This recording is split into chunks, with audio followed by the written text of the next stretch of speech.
غزوات اور سرایا. غزوات غزوہ کی جمع ہے وہ جنگ جس میں نبی صلی اللہ علیہ وسلم بنفس نفیس شریک ہوئے. سریہ کا لفظ جو ہے سین را یا سے ہے، یعنی سریہ وہ فوجی دستہ جسے آپ نے کسی خاص مقصد کے لیے بھیجا ہو لیکن آپ خود اس میں شریک نہ ہوئے ہوں، یا ایسا دستہ جس کا مقصد باقاعدہ جنگ کرنا نہ ہو. لڑائی کی اجازت. اب تک مسلمانوں کو حملہ کرنے کی اجازت نہیں تھی، لڑنے کی اجازت نہیں تھی، جواب دینے کی اجازت نہیں تھی. مکہ میں اتنے ظلم و ستم سہے، ہجرت کر لی لیکن جوابی کارروائی نہیں کی کہ کسی نے مارا ہو تو واپس اس کو مارا گیا ہو. لیکن اب حالات ایسے ہو گئے تھے، خطرہ حد سے بڑھ گیا تھا کہ ضرورت پیش آ رہی تھی کہ اب اجازت مل جائے. ان پرخطر حالات میں اللہ عز و جل نے قریش سے قتال کی اجازت نازل فرمائی. آئندہ چل کر حالات مزید بدلے تو یہ اجازت واجب کے درجے تک پہنچ گئی. کتب علیکم القتال. جب قرآن مجید میں ہم پڑھتے ہیں تو سمجھ نہیں آتی کہ یہ کیوں کتب علیکم القتال ہے. جیسا کہ پہلے گزر چکا ہے کہ رسول اللہ صلی اللہ علیہ وسلم اور مسلمان شروع ہی سے احتیاط کا دامن پکڑے ہوئے تھے اور انہوں نے پہرے اور ہتھیاروں کے ساتھ سونے کا انتظام کر رکھا تھا. جب قتال کی اجازت نازل ہوئی تو رسول اللہ صلی اللہ علیہ وسلم نے فوجی طلائع گردی، فوجی گشت کا انتظام فرمایا. طلائع گردی کا کیا معنی ہے؟ فوجی گشت. گشت کیا ہوتا ہے؟ یعنی چھوٹے چھوٹے ٹروپس جو ہیں وہ مختلف جگہوں پر پھیل جائیں اور جا کے حالات کا جائزہ لیں اور پھر جہاں کہیں خطرہ ہو اس کے مقابلے کے لیے تیاری کریں. جب قتال کی اجازت نازل ہوئی تو آپ نے اس کا انتظام کیا، جس کا سالار آپ اپنے کسی صحابی کو بنا دیا کرتے تھے. اسے سریہ کہا جاتا ہے. سمجھ آ گئی؟ سریہ کیا ہوتا ہے؟ ایک ٹروپ یا ایک فوجی دستہ جس میں آپ خود نہیں جاتے تھے، اس کا سالار، لیڈر کسی اور کو بنا دیتے تھے. اور کبھی کبھی آپ بنفس نفیس بھی نکلتے، اسے غزوہ کہا جاتا. اس طلائع گردی کے مقاصد یہ تھے: فوجی گشت کے مقاصد دشمن کی نقل و حرکت کا پتہ لگانا اور مدینے کے اطراف کو محفوظ رکھنا، سرحدوں کی حفاظت. ایسا نہ ہو کہ دشمن مسلمانوں پر دھوکے سے ٹوٹ پڑے اور ان کو خبر ہی نہ اور یہ سوتے رہ جائیں. تو یہ چھوٹے چھوٹے ٹروپس جو آپ نے بھیجے تھے یہ اس مقصد کے لیے تھے. نمبر 2، قریش کے قافلوں سے چھیڑ خانی کر کے ان پہ دباؤ ڈالنا تاکہ انہیں اپنی تجارت اور جان و مال کے لیے خطرے کا احساس ہو جائے، یعنی اپنی قوت کا مظاہرہ بھی کرنا. اس کے بعد یا تو وہ اپنی حماقت سے باز آ کر مسلمانوں سے صلح کر لیں اور انہیں اسلام کو پھیلانے اور اس پر عمل کرنے کے لیے آزاد چھوڑ دیں، اور یہی مسلمانوں کی انتہائی آرزو تھی. آپ سوچ رہے ہوں گے کہ مکہ کے حالات تو بڑے سخت تھے اور مسلمانوں کو چین نہیں تھا، اور اب مدینہ میں آ کر تو ایک اپنی الگ حکومت قائم ہو گئی اور امن چین سے رہنے لگے. لیکن ایسا نہیں تھا. اللہ نے مومن کے لیے راحت کو کہاں رکھ دیا ہے؟ جنت میں. ہم دنیا میں تلاش کرتے ہیں کہ دنیا میں کوئی جنت بنا لے. مسلمانوں کی آرزو کیا تھی کہ یا تو امن سے اسلام پر عمل کریں یا پھر جنگ کریں.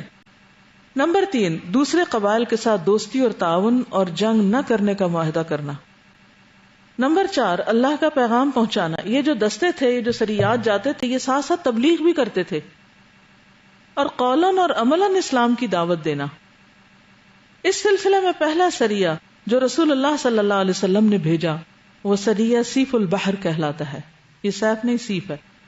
اسے آپ نے رمضان سن 1 ہجری میں بھیجا. ہجرت کب ہوئی تھی؟ ربیع الاول. اور اپنے چچا حضرت حمزہ بن عبد المطلب کو اس کا امیر بنایا. اس میں کل 30 مہاجرین تھے. یہ بھی یاد رکھیے کہ ان سریات میں مہاجرین تھے زیادہ تر، بلکہ مہاجرین ہی ہوتے تھے. یہ لوگ ایس کے اطراف میں بحر احمر، ریڈ سی کے ساحل تک گئے اور قریش کا ایک قافلہ جو ابو جہل کی سرکردگی میں شام سے آ رہا تھا اس سے سامنا ہوا. دونوں فریقوں نے صفیں باندھ لی. یعنی اب مکہ سے تو نکل آئے تھے مسلمان، لیکن اب باہر ان کا ٹکراؤ ہو رہا تھا، کہیں نہ کہیں ملاقاتیں ہو رہی تھی. قریب تھا کہ جنگ ہو جاتی، لیکن مجدی بن عمر جوہنی نے بیچ بچاؤ کرا دیا اور دونوں فریق واپس چلے گئے. یہ اسلامی تاریخ کا پہلا سریہ اور پہلا فوجی عمل تھا. اس کا جھنڈا سفید تھا. یہ اسلامی تاریخ کا پہلا جھنڈا تھا اور اس کے علمبردار ابو مرصد کنانہ بن حسین غنوی تھے. اس کے بعد پے در پے سریے روانہ کیے گئے، یعنی ایک کے بعد ایک. چنانچہ شوال میں ابو عبیدہ بن حارث کو 60 مہاجرین کے ساتھ بطن رابغ بھیجا گیا، جگہ کا نام ہے. وہاں ابو سفیان سے سامنا ہوا، سب سے پہلے ابو جہل سے، دوسری دفعہ ابو سفیان سے. یہ بڑے بڑے لیڈرز ہیں ان کے، ائمۃ الکفر، جو 200 آدمیوں کے ساتھ تھا. دونوں طرف سے تیر چلے لیکن جنگ نہ ہوئی.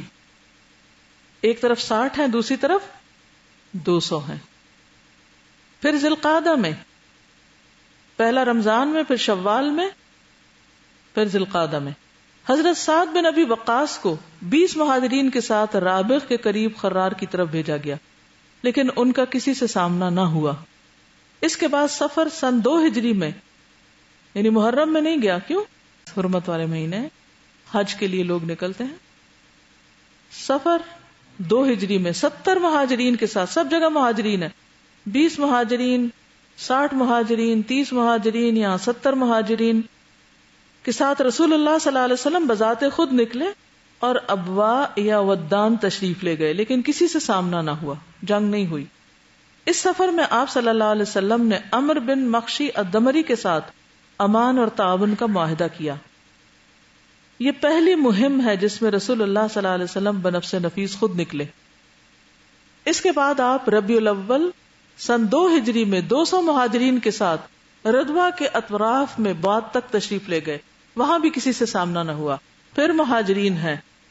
سفر کے بعد اگلا مہینہ کون سا ہوتا ہے؟ ربیع الاول. اسی مہینے کرز بن جابر فہری نے مدینے کی چراگاہ پر چھاپا مارا، کچھ مویشی ہانک کر لے گیا. رسول اللہ صلی اللہ علیہ وسلم نے 70 مہاجرین کے ساتھ اس کا تعاقب کیا اور بدر کے اطراف میں صفوان تک تشریف لے گئے، لیکن کرز بھاگ نکلا. اس واقعے کو غزوہ بدر اولا بھی کہتے ہیں. یہ پہلی غزوہ بدر ہے. ٹھیک ہے. اس کے بعد آپ جمادی الاولی یا جمادی الاخری 2 ہجری میں، اب آپ دیکھیے اگلا مہینہ ربیع الاول، ربیع الثانی، ربیع الثانی میں نہیں لیکن جمادی الاولی یا جمادی الاخری 2 ہجری میں 100 یا 250 مہاجرین کے ساتھ ذوالعشیرہ تک تشریف لے گئے. مہاجرین ہیں. پھر مقصود قریش کے ایک قافلے کو روکنا تھا جو ملک شام جا رہا تھا، لیکن وہ آپ صلی اللہ علیہ وسلم کے پہنچنے سے چند دن پہلے ہی جا چکا تھا. اس سفر میں آپ نے بنو مدلج کے ساتھ جنگ نہ کرنے کا معاہدہ کیا. پھر رجب 2 ہجری میں، ٹھیک، جمادی الاخری اگلا مہینہ کون سا ہوتا ہے؟ رجب. یعنی تقریباً ایک آدھ کو چھوڑ کر ہر مہینے ایک ایکسپیڈیشن ہوتی تھی. ٹھیک. آپ نے عبداللہ بن جہش اسدی کو 12 مہاجرین کے ہمراہ 12 مہاجرین مکہ اور طائف کے درمیان مقام نخلا کے لیے روانہ کیا، مکہ کے بالکل قریب. مقصود یہ تھا کہ وہ قریش کے ایک قافلے کی خبر لائیں، مگر ان لوگوں نے قافلے پر حملہ کر کے ایک آدمی کو قتل اور 2 کو قید کر لیا اور قافلے کو ہانک لائے. اس حرکت پر رسول اللہ صلی اللہ علیہ وسلم ناراض ہوئے. کوئی اور ہوتا تو بہت خوش ہوتا کہ واہ بھائی 12 لوگ اتنا بڑا کارنامہ کر کے آئے ہو، لیکن آپ ناراض ہوئے. چنانچہ قیدیوں کو چھوڑ دیا اور مقتول کا خون بہا ادا کیا. کیسا عدل، کیسا انصاف اور کیسی حکومت. یہ واقعہ رجب کی آخری تاریخ کو پیش آیا تھا، اس لیے مشرکین نے شور مچایا کہ مسلمانوں نے حرام مہینے کی حرمت پامال کر ڈالی، جبکہ عبداللہ بن جہش کو پتا نہیں تھا کہ مہینہ ختم ہو چکا ہے یا نہیں. لوگ آپ سے حرام مہینے میں لڑائی کے متعلق پوچھتے ہیں، آپ کہہ دیں کہ اس میں جنگ کرنا بڑا گناہ ہے، اور اللہ کی راہ سے روکنا اور اس کے ساتھ کفر کرنا اور مسجد حرام سے روکنا اور اس کے باشندوں کو وہاں سے نکالنا، یہ کون کر رہا تھا؟ سب کچھ قریش کر رہے تھے. یعنی تم نے اتنا بڑا ایشو بنا لیا ہے ایک بھول کو، اور اپنی غلطیاں تمہیں یاد ہی نہیں، وہ نہیں نظر آتی. یہ سب اللہ کے نزدیک اور زیادہ بڑا جرم ہے اور فتنہ قتل سے بڑھ کر ہے. شعبان سن 2 ہجری میں، شعبان رجب کے بعد شعبان 2 ہجری میں قبلہ بھی بیت المقدس کی جگہ خانہ کعبہ کو بنا دیا گیا، تبدیل ہو گیا. یہ تھی جنگی نقل و حرکت جو مدینہ اور اس کے اطراف کے امن کی حفاظت کے لیے رسول اللہ صلی اللہ علیہ وسلم اور مسلمانوں نے قائم کر رکھی تھی. اس سے قریش کو یہ بتلانا بھی مقصود تھا کہ اگر وہ اپنے شر سے باز نہ آئے تو انجام برا ہوگا، لیکن وہ اپنی خود سری اور تکبر میں بڑھتے ہی گئے. چنانچہ بدر کے میدان میں اس کی سزا پالی اور جزا بہرحال گھاٹے ہی کی تھی. اس کے بعد شعبان کے بعد کیا آتا ہے؟ رمضان. 2 ہجری غزوہ بدر 17 رمضان.